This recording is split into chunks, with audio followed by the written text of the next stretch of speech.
Welcome back to Honeycomb, guys. My name is Kayo, and today we're doing part 2 of our batch vermouth cocktail. Now, I dove into vermouth in an earlier episode. If you haven't watched that, the link will be up here somewhere. And watch that one first so you understand what we're talking about. We're going to be making about 1.5 liters in our cocktail today, in our batch cocktail. So we have this big 2-liter bottle that we're using. But if you don't have a big 2-liter bottle and you need to fit it into a 750 ml bottle, then all you have to do is take all of our ingredients and cut them in half. Right? So standard bottle is 750 ml. We just happen to have this big bottle. So this is what we're going to use. All right. So what we're using today is we have our La Quintinye Vermouth Blanc. And that is, I talked about it in the previous video. You can watch it there, but basically I like using a Blanc Vermouth, especially in my martinis, because they are a little bit more floral and a little bit more sweet. And then we just adjust the percentage of, or the ratio of how much vermouth we're going to use, because it's a little bit sweeter than a dry vermouth version. Then we're going to be using Gordon's Gin. This is the 1-liter bottle. The whole bottle costs about 500 pesos or $10, so it's very cost efficient. And then finally we have Cointreau, which is kind of the most expensive part of this cocktail. Cointreau is about 1,300 pesos up for the whole bottle, which in dollars is what? That's like 23, 24 dollars per bottle, or at least here. And cocktails, you know, liquors cost different in different countries, but that's what we're doing here today. Now, when we are done, our cocktail will cost about 94.5 pesos per serving, or less than $2 per drink. So let's get started. Let's start off first with our Cointreau. Now, the Cointreau, we are going to be putting in 170 ml. Now, this is slightly different from most martinis. Usually you don't put any Cointreau into your martini, and this is kind of a twist that we've done in the event that maybe you don't have access to a fresh lemon at the point of service. It's hard to have all the time, and this allows you to use something like a dried garnish. So we're going to take 170 ml of Cointreau. We're going to take the Cointreau and add it straight into our bottle. Next, we're going to put in our Blanc Vermouth. And for this recipe, we're going to be using 335 ml of the Blanc Vermouth.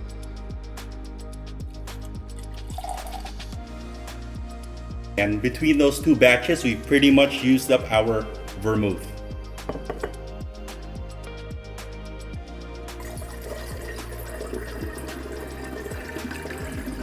Finally, we're going to put in the entire liter of Gordon's Gin.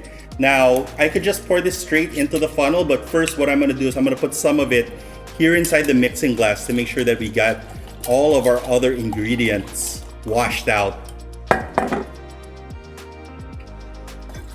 and into our cocktail.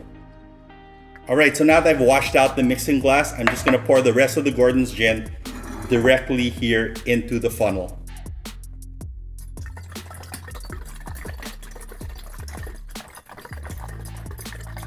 All right, so what you see here is that it's slightly different color here in the bottom from the top. That is the vermouth separating from the gin. So all we have to do at this point is we can actually close up the bottle and spin it a few times. You don't want to shake this because that's going to take away some of the smoothness from the drink. Finally, we're going to add a little bit of dilution because we put this whole thing inside the fridge. In this bottle, we have 1.5 liters or 1,500 ml of cocktail in there. The last thing we're going to do is we're going to put in 5% dilution so that when we put it in the freezer, it gets really cold, but not so cold that it'll ice up. And then when we serve it later on, all we have to do is build it a little bit inside of a mixing glass and then serve it out into our martini glass. So I'm going to put that in now.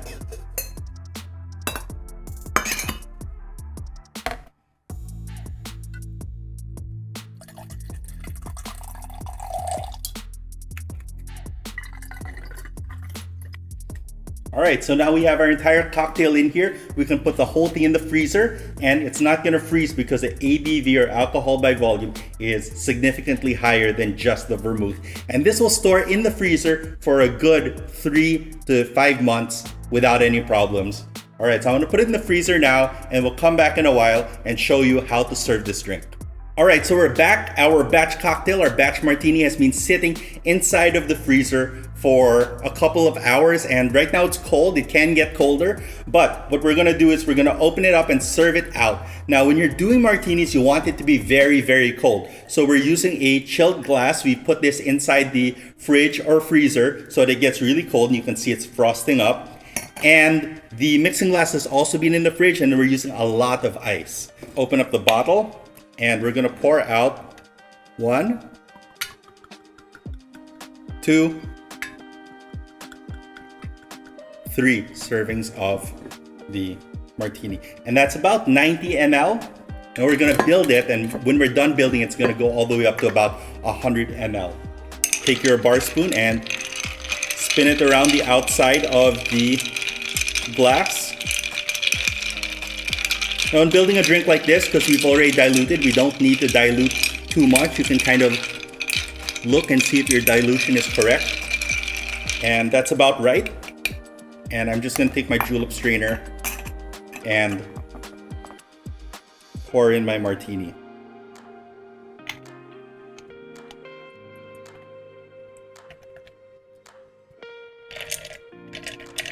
All right, perfect. So 104 ml. So we got our dilution just right. Now the last thing I'm gonna do is I'm gonna put on a garnish. Now we put in the Cointreau so that you didn't have to do this step, so you don't have to do this step. You can actually use a dehydrated garnish if you have one. You can drink it as is. But because we have a lemon, we're gonna go ahead and put a lemon garnish on this.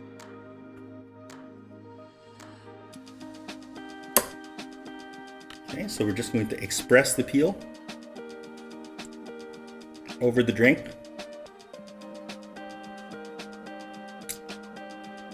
And so different schools of thought how you can serve this. You can actually rest the peel on the lip, or you can cut it. Some people like to drop it in. Me, I like to cut it.